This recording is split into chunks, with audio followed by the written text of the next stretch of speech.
जय हिंद। चलिए स्टार्ट करते हैं geography class 10th NCERT resource and development का पार्ट। आज हम लोग समझेंगे land use pattern in India. By mistake मैंने लास्ट वीडियो में land use pattern in India बोल दिया था कि कवर हो गया है, बट ये बाय मिस्टेक मेरे से हो गया था, तो इसके लिए मैं सॉरी कहता हूं। बट हम लोग इस वीडियो में क्या करेंगे, इसको कवर करेंगे।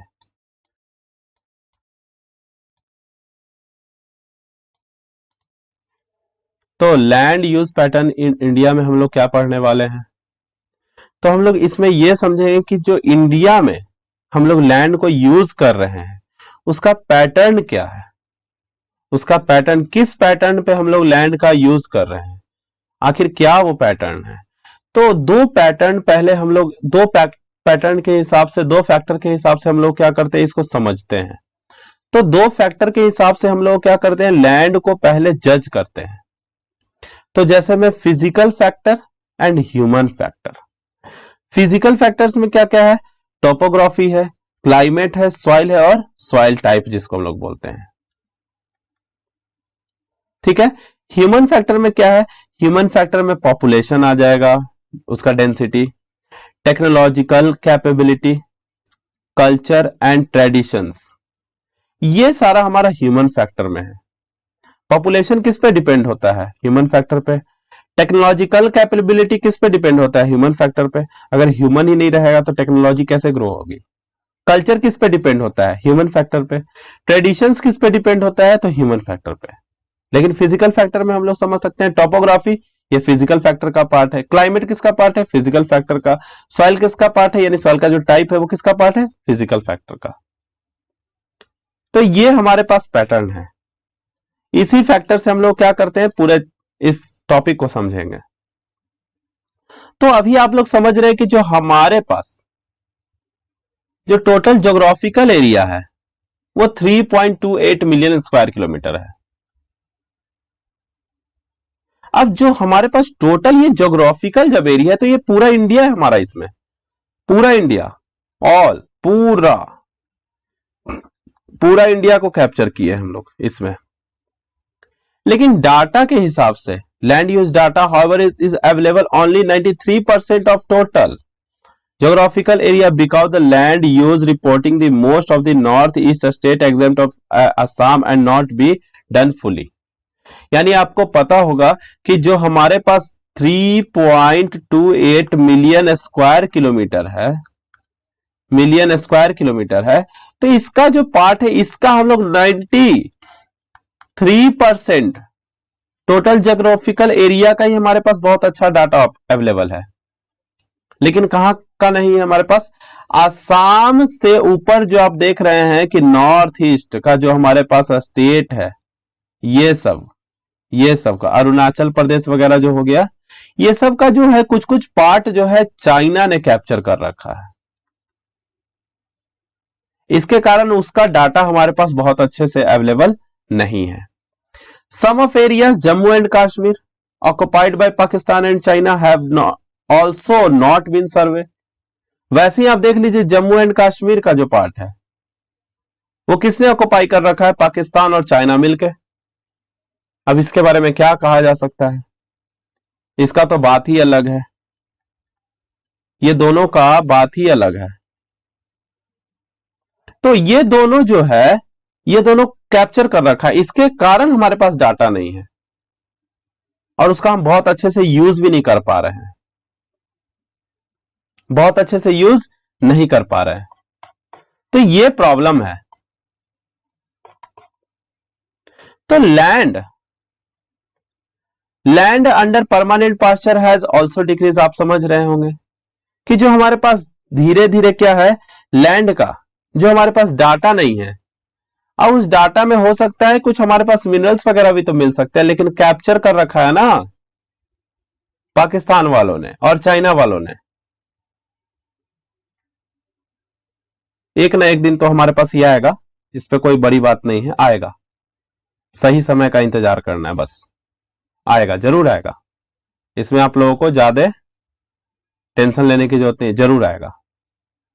तो अभी देख सकते हैं आप लोग कि जो हमारे पास इतना परसेंट जो हमारे पास डाटा अवेलेबल है, तो उसके अकॉर्डिंग अगर हम लोग देखें तो हमारे पास धीरे धीरे the land under permanent pressure has also decreased.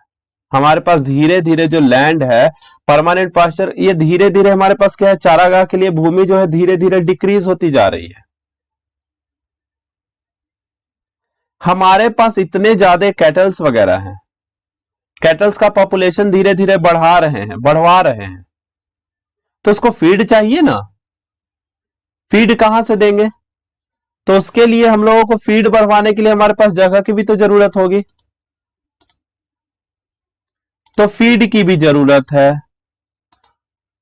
और उसी के साथ most of the other then the current fallow land are either of poor quality of the cost of cultivation, either of poor quality of cultivation such as a very such land is a very high। It mean जहां पे हमारे पास fallow land है, जो current fallow land है, हम current fallow का बात कर रहे हैं, करंट फैलो लैंड है, करंट फैलो लैंड है, वो वाला पार्ट में अगर आप देखते हैं तो करंट फैलो वाला लैंड का पार्ट में अगर आप देखते हैं तो इस पार्ट में हम लोग बहुत अच्छा क्वालिटी से कल्टीवेट नहीं कर पा रहे, कारण कि वहां पे कॉस्ट क्या है, हाई है। जैसे मान के चलिए कि दो हमारे पास लैंड है, दो लैंड है, 2-2 हेक्टेयर का लैंड है। अब दोनों में यहां पे हम लोग 100 रुपीज लगाए, पूरी तरीके से खर्च किए उसको पूरी तरीके से एग्रीकल्चर प्रैक्टिस करने में। यहां पे भी हम लोगों ने क्या किया, यहां पे 600 का किया, और हम लोगों को लास्ट में देख रहे हैं कि हमारे पास कितना टोटल, हमारे पास जो प्रॉफिट वगैरह लेके जोड़ लेते हैं तो कितना में ये सामान बिका हमारे पास, तो समझते हैं कि 1000 में, और यहां पे भी सेम एज इट इज। तो आप देखिए हमारे पास यहां पे जो 400 का ही, और यहां पे हमारे पास क्या है 900, तो कॉस्ट जो है बहुत हाई है। यह भी एक बहुत बड़ा रीजन है, यह भी एक बहुत बड़ा रीजन है, कॉस्ट हाई है। अब कॉस्ट हाई कारण क्या है कि पुअर क्वालिटी है, वहां पे जो लैंड का क्वालिटी क्या है, पुअर है। Hence the land cultivated once or twice and about 2 to 3 years if this is included in the net shown area, the percentage of NSA in the India's come about the 54%, 54% of total reporting area। आप देखते हैं जो net shown areas का, net shown areas का हमारे पास जो आप हमारे पास डाटा अवेलेबल हो पाया है, तो इसके अकॉर्डिंग अगर देखें तो आप हमारे पास जो 1 ईयर या 2 ईयर्स, इसको 1 या 2 बार बोया जाता है, यदि इसमें शुद्ध लेवल बोए गए क्षेत्र को शामिल कर देता है, नेट शोन एरियाज में शामिल कर दिया जाए इसको, तब भी हमारे पास 54% ही पर ही खेती कर पा रहे हैं। यानी जितना डाटा है उसका लगभग 54% पे ही हम लोग क्या कर पा रहे हैं, खेती कर पा रहे हैं। ये बहुत बड़ा प्रॉब्लम है। The pattern of net shown areas very greatly from the one state to another. आप देख रहे हो कि जो हमारे पास अदर स्टेट है वहां पे भी अलग अलग तरीके से हम लोग क्या कर पा रहे हैं, ग्रो करवा पा रहे हैं, अपना एग्रीकल्चर प्रैक्टिस कर पा रहे हैं। तो कारण रीजन है कि आप देख लीजिए यहां पे पंजाब वाला पार्ट, फिर हरियाणा वाला पार्ट, और एक साइड आप रख लीजिए अरुणाचल प्रदेश प्लस नागालैंड, उसके बाद आप लिख लीजिए अंडमान एंड निकोबार। तो ये रीजन में हम लोग, और इस रीजन में बहुत फर्क है। यहां पे हम लोग 80% के आसपास जो एरियाज है, 80% के शुद्ध निविल बोए गए क्षेत्र में कम से कम जो राज्य है इसमें अलग अलग है। पंजाब और हरियाणा में आप देख रहे हैं कि 80% पार्ट पे क्या होती है, खेती होती है, लेकिन आप वही इधर वाला जो पार्ट है ये सब पार्ट पे देखते हैं तो 10% बहुत है, इनफ है, इस पे ही खेती किया जा रहा है। तो ये भी बहुत अलग फैक्टर है, ये भी फैक्टर हम लोगों को समझ में आ रहा है। तो ये फैक्टर आप लोगों को समझ में आ गया होगा।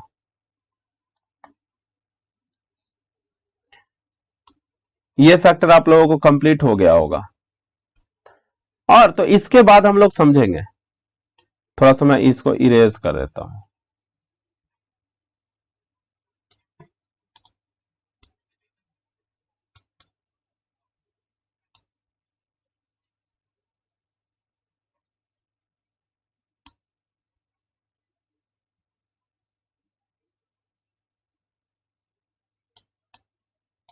आप लोगों को ये समझते चलना है कि फैक्टर्स क्या क्या है। ये सारा जो ये चैप्टर हम लोग पढ़ रहे हैं, ये एग्रीकल्चर को बहुत ज्यादा इंपॉर्टेंट दे रहे हैं, क्योंकि जो हमारा देश है, हमारा कंट्री है, ये कृषि प्रधान है देश है। यहाँ पे लोग जो हैं, बहुत ज्यादा लोग कृषि पे आधारित हैं, आश्रित हैं।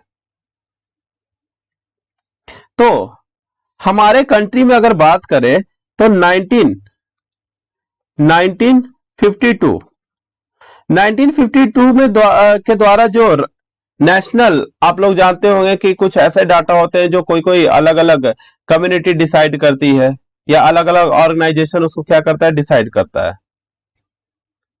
तो वैसे ही जो हमारे पास, आप लोग देख रहे हैं कि हमारे पास जो नेशनल फॉरेस्ट पॉलिसी है, नेशनल फॉरेस्ट पॉलिसी के अकॉर्डिंग जो 1952 में कहा गया कि हमारे पास जो डाटा है उसके अकॉर्डिंग आप देख रहे हैं कि वनों के अंतर्गत जो है 33% क्षेत्र ही हमारे पास अभी वांछित है। यानी चाहिए था वो 100% पे हमारे पास फॉरेस्ट एरिया कवर रहना चाहिए था, लेकिन है हमारे पास अभी भी ये गैप बना हुआ है 33% का। 33% का जो गैप बना हुआ है, ये बहुत प्रॉब्लम है। तो ये क्या हो सकता है इसके कारण? इसके कारण क्या हो सकता है कि हमारे पास इकोलॉजिकल बैलेंस, इकोलॉजिकल बैलेंस में प्रॉब्लम आएगा। इकोलॉजिकल बैलेंस में, जिकल बैलेंस में क्या आ सकता है? प्रॉब्लम आ सकता है। उसी के साथ livelihood of millions of people who lived on the frequency of this forest depend upon it. आपको पता हो कुछ ऐसे भी लोग हैं जो क्या होते हैं, पूरी तरीके से फॉरेस्ट पे ही डिपेंड होते हैं, फॉरेस्ट पे ही डिपेंड होते हैं, तो उनके भी लाइफ पे प्रभाव पड़ेगा। A part of land is termed as a wasteland and land put to other non-agriculture uses. कुछ उपयोग हम जो हमारे पास भूमि है वो पूरी तरीके से बंजर है, वेस्टलैंड है, तो वहां पे दूसरा गैर कृषि परियोजना में लगाई गई भूमि कहलाता है। जैसे बंजर भूमि में आपको पता होगा कि हमारे पास माउंटेन्स वगैरह हो गया, डेजर्ट हो गया, रॉकीज हो गया, अराइड एरियाज, ये सब जो है non agriculture, non agricultural uses में लेके आते हैं, नॉन एग्रीकल्चरल यूजेस में लेके आते हैं। इसी के साथ आप लोग जानते होंगे उसमें हम लोग रोड्स वगैरह हो गया, रेलवेज हो गया, ये सब जो रीजन है, ये सारा हम लोग इंडस्ट्रीज वगैरह, ये सारा हमारा एक तरीके से कह सकते हैं वेस्ट लैंड के फॉर्म में हमारे पास मौजूद है।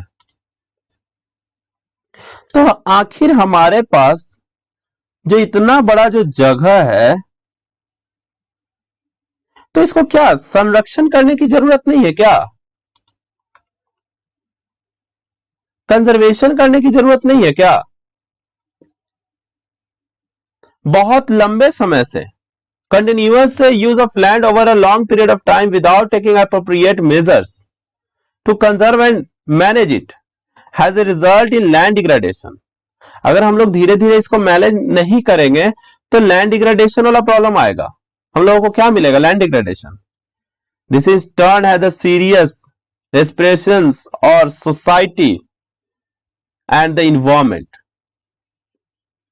यानी हमारे सोसाइटी को भी प्रॉब्लम में डाल देगा, इन्वायरमेंट को भी क्या प्रॉब्लम में डाल देगा। तो ये बहुत बड़ा फैक्टर है। अगर हम लोग इस पे ध्यान नहीं दे तो हम लोगों को लैंड को डिग्रेडेशन से कंजर्व होने के लिए, डिग्रेडेशन से कंजर्व होने के लिए कंजर्वेशन की ओर बढ़ाना पड़ेगा। यानी लैंड डिग्रेडेशन से कंजर्वेशन की ओर बढ़ाना पड़ेगा, बचाना पड़ेगा। जो धीरे धीरे आप लोग देख रहे हैं कि धीरे धीरे जो यूज में हम लोग लेके आ रहे हैं, आप लोग देख रहे हैं कि धीरे धीरे क्या हो रही है, चारागाह के लिए कमी हो गई हमारे पास लैंड। अब धीरे धीरे इसमें क्या हो रहा है, तो इतने बड़े हम लोग जो हमारे पास इतने बड़े कैटल्स है, उसको कहां से हम लोग फीड देंगे। तो यह हमारा क्या रिजल्ट हो सकता है, आपको पता है कि अगर कैटल्स नहीं होंगे तो हमारे पास बहुत ज्यादा प्रॉब्लम्स आएंगे। कुछ ऐसे भी लैंड है जहां पे जमीन में बहुत ज्यादा हम लोगों को वहां पे कॉस्ट लग जाता है किसी भी एग्रीकल्चर प्रैक्टिस करने में। तो कुछ ऐसे भी जगह है जहां पे 2 या 3 वर्षों में एक ही बार खेती की जा सकती है। तभी हमारे पास आपको पता चल रहा है कि 54% ही लैंड हमारे पास यूज में आ रहा है। लेकिन कुछ कुछ रीजन है जिसमें 80% हम लोग वहां पे खेती कर पा रहे हैं, लेकिन कुछ रीजन ऐसे भी है जहां पे हम लोग 10 ही % यूज कर पा रहे हैं। तो अगर हम लोग इस पे से नहीं ध्यान दे, इस पे नहीं ध्यान दे, तो हमारे यहां प्रॉब्लम तो बहुत बड़ा आएगा। इसके कारण पूरी तरीके से सोसाइटी प्रॉब्लम में आ जाएगी।